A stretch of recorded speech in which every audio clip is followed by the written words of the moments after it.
Hello, hi guys! Magandang gabi sa inyo lahat. This is Chimpo Masagari Channel, a faith healer, also mata reader. So ngayong gabing to, tingnan natin ano gusto sabihin sa inyo ng ating mga gabay.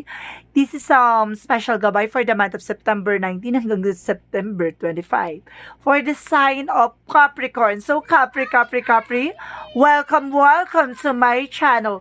Ano kayang messages, advices, at spirit guides ang ating masasaga for today's video? Kanino man kayang energy o kaganapan sa buhay mo ang ating mahagilap. So guys, this reading sa journey reading lamang, hindi lahat makaka-resonate. Kunin lamang pa makaka-relate sa inyo and comment down below kung kaninong energy ang ating nasagap. And of course, don't forget to like and subscribe my channel and hit notification bell for more videos updates. Sa mga hindi pa po nakakapag-subscribe sa aking channel, please click nyo na po ang subscribe button dyan sa baba for all bell para updated kayo sa mga videos na i-upload natin every time in every moment. So guys, kumapit ka dahil ito namin sa'yo ng ating mga gabay. Angel Spirit Messages, bigyan mo ako ng isang pasabog at bulabog na mensahe para sa mga kapatid natin ng Capricorn. There's Seven of Cups. There's a lot of options, no? Marami kang pagpipilian dito, P. Marami kang ganapan sa buhay mo. Kumbaga, naku-confuse ka at the same time. There's a state of wands. So, ibig sabihin dito, guys, there's a messages coming in for you. And of course, there's a past communications. At the same time, there's a Three of Cups. So, ibig sabihin dito, there's party or a third party or happiness or celebration. And of course, there's Eight of Swords. Okay. Sinasabi sa'yo dito na there's a toxicities na around you, na may third party involved. Ibig sabihin dito, maging aware ka sa paligid mo, no? Maraming traitor, maraming kaganapan dyan na kumbaga nagbibigay sa iyo ng enchantment, no? Or compelling stock. At the same time, there's a tower moment. There's a sudden changes coming in for you.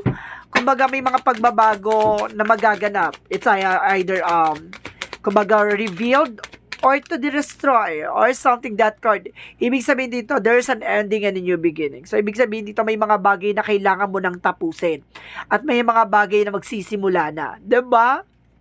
So, what is the Seven of Cups? What is the Seven of Cups? Angel Spirit Guides. Okay, there's an Empress card. There's a revert, no? Kumbaga naguguluhan ka kung magpapapresh ka o hindi. Char. Or sinasabi dito na kung magsisimula kung ba ng panibagong eksena, 'di ba? Or magbubukas ka ba ng panibagong negosyo or trabaho, gano'n. Kumbaga sinasabi sa'yo dito na naguguluhan ka kung paano mo sisimulan, no? What is the Eight of Wands? Sinasabi dito by the Eight of Wands, there's the full card, no? Kumbaga, there's a past communication coming in for you na may pagbabago at there's a new beginning. And of course, sinasabi dito, leap of faith, no? Magtiwala ka, kumbaga, in perfect timing. So, what is the Three of Cups? So, there's a Pair of Pentacles. So, ibig sabihin dito, guys, na merong protection and main grounds mo, no? Kumbaga, protection mo yung finances mo, mag-budget ka, no? Huwag ka mag-party-party na punta puro kagastusan or something. There's a Wheel of Fortune. Wow! Kumbaga sinasabi sa'yo dito na dati ay feeling entrapment ka or feeling entrapment nga ngayon. Hindi ka makakilos, hindi ka makagalaw. Pero bigla umikot yung kapalaran. You have a freedom. May kalayaan ka. So, what is the our moment? No, makakaalis ka na dyan sa situation mo, sa mga utang mo, sa mga problema mo, makakaalis ka na dyan, And of course, there's a Nine of Cups. Ibig sabihin dito, there's a wish fulfillment, to. Matutupad mo nang mapagawa yung bahay nyo. No? Matutupad mo nang maayos yung bahay nyo or maayos yung buhay mo. So, what is the Death card? The Death card represent Emperor, being a boss, being maturity, no? Kailangan mo nang alisin yung mga bad habits mo, yung mga perspective mong pangmalakasan na kumbaga wala kabuluhan, 'di ba? Alam mo yung makikita mo na yung sarili mo sa hinaharap, yung dapat ganon. Yung makikita mo na 5 years, 10 years from now may ipon ka na, may tabi ka na, may bahay ka na, 'di ba? May lupa ka na, mayroon ka na negosyo, ganon. Kumbaga sinasabi sa dito, maging mature ka. Wag puro gastos, wag puro gala, no? What is the Seven of Cups and the Empress card? And of course, sinasabi dito with the King of Pentacles, being a practicality, no? Maging practical ka about sa finances and secure. So, what is the Eight of Wands? And of course, there is a Fool card, there's a Magician, there's a manifestation. So, ibig sabihin, may mga bagay na makukuha ka, may mga bagay na ibibigay sa'yo ng langit. So, ibig sabihin, magtiwala ka. So, what is the Three of Cups? And of course, the Four of Coin. So, ibig sabihin dito with the Knight of Cups, there's an offer, no? Offer na magdadala sa iyo ng maraming savings at ipon, no? What is the Ace of Swords? And of course, the Wheel of Fortune. And of course, there's an Ace of Wands. Wow, there's a new beginning and fresh start and new ideas, no? Kumbaga, magkakaroon ka ng panibagong simula dito. So, what is the Tower? And of course, the Nine of Cups, there's an Hermit card, no? Soul searching, no? Paglilinaw or pagkaroon ng kaliwanagan, no? By spirituality na gawin mo daw sentro si God, no? I-align niya ang buhay mo. So, what is the Death card in the Emperor? What is the Death card in the Emperor? And of course, there is a Five of Wands. Ibig sabihin dito na there's a lot of competitor or there's a lot of disappointment, no? Yung disappointment na yan, kailangan mo kinakalas sa iyong sarili, no? Kailangan marunong ka tumanggap ng disappointment or rejections. So let's see what is the overall.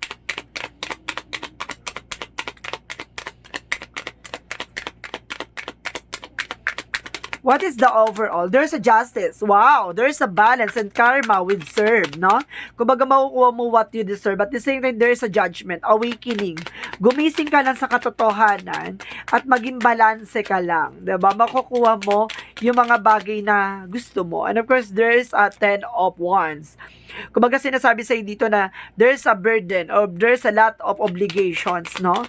Marami ka man obligasyon, pero sinasabi sa'yo dito na makakalaya at makakalis ka dyan with the devil. Sinasabi dito ng devil, naalisin mo lang yung temptations, yung mga, kumbaga yung abuso, no? Inaabuso mo yung sarili mo. Alisin mo yon.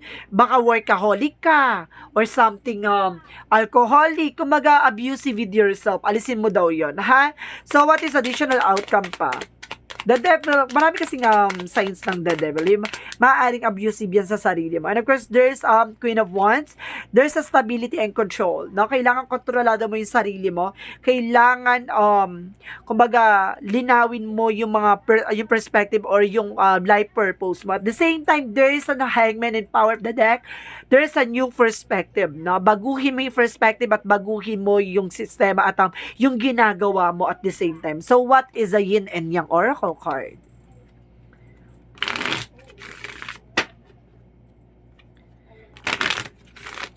So, what is the Yin and Yang Oracle card? Angel Spirit Guides. Okay, there's a receive. Matatanggap mo na. Matatanggap mo na, ti. I-open mo yung kamay mo, char. And of course, there's a change. Wow, pagbabago. May pagbabagong matatanggap, ti. And of course, there's a deceptions, no? Alisin mo yung I told you, temptations. Yung abusive, no? Alisin mo yun. Kumbaga, yung sarili mong, kumbaga, yung sarili mong, kalaban mo yung sarili mo dito, ayun yung alisin mo, diba? So, what is the Moonsology? Ang ganda ng reading mo dito, Capricorn, ha? Ang totoong kalaban mo yung sarili mo. So, what is the Moonsology?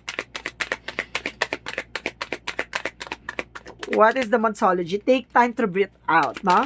Kailangan mo pag-isip at kailangan mo ng oras para huminga, no?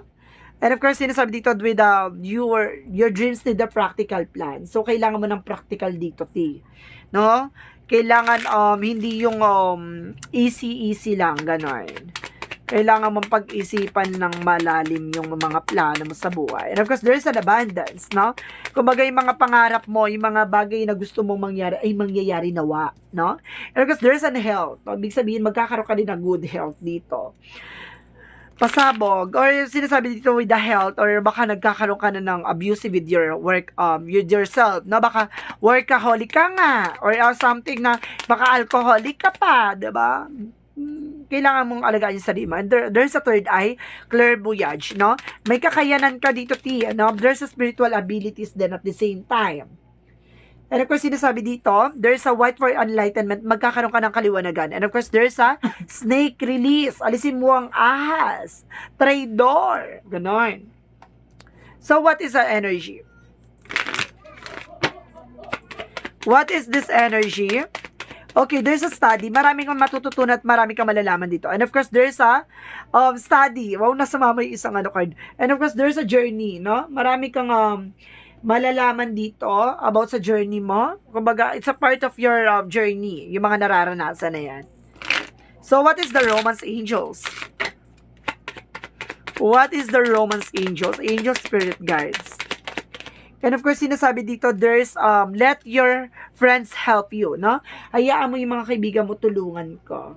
Diba?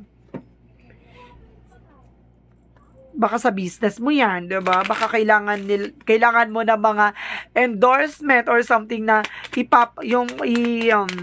kumbaga iaalok yung mga, mo. And of course, there's a trickery. No? Kumbaga, meron ditong pinaglalaro ang ka-order sa manloloko.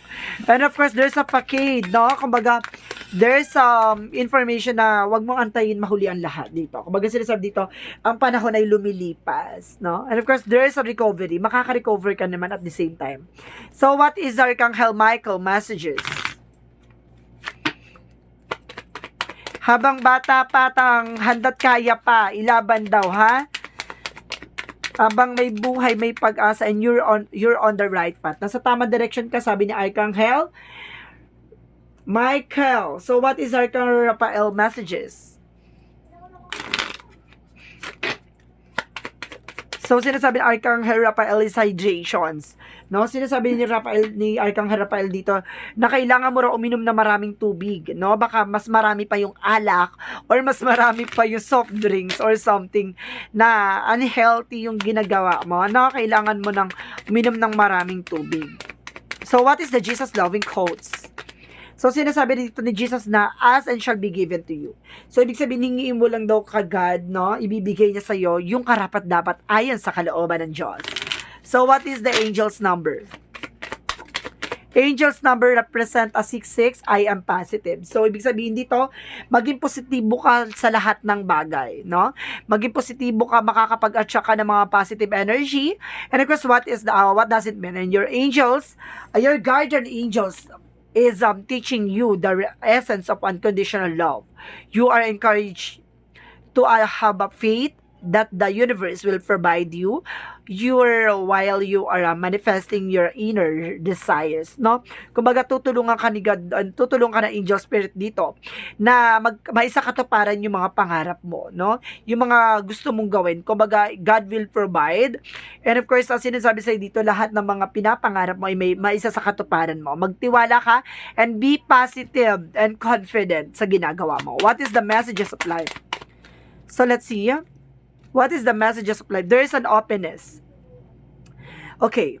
I know that when one door closes, another opens. Today, I trust the universe. I trust myself. I trust life.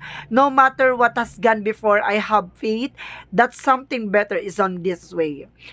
My willingness to release the past prepares me to accept the many new opportunities God's open before me. Ibig sabihin dito ay pagkakaloob daw ni God yung mga bagay na karapat dapat at kalooban ng Diyos na ibigay sa iyo. So ibig sabihin hindi mo man hinihingi o hindi ka pa nagsasalita, ipinagkakaloob na. So ibig sabihin dito magtiwala ka kay God at may mga pintuang magsasara at may mga pintuang magbubukas like opportunities. Ganon. Kumbaga may mga bagay na hindi po mapanakukuha. May mga bagay na makukuha mo na as soon as possible. So guys, this reading is a special gabay for the month of September 19 hanggang September 25 for the sign of Capricorn. This reading is a general reading lamang, hindi lahat makaka-resonate. Kunin lamang po ang makaka-relate sa inyo at comment down below kung kaninong energy ang ating nasagap. Maraming salamat guys and see you in the next video. Bye-bye and babush!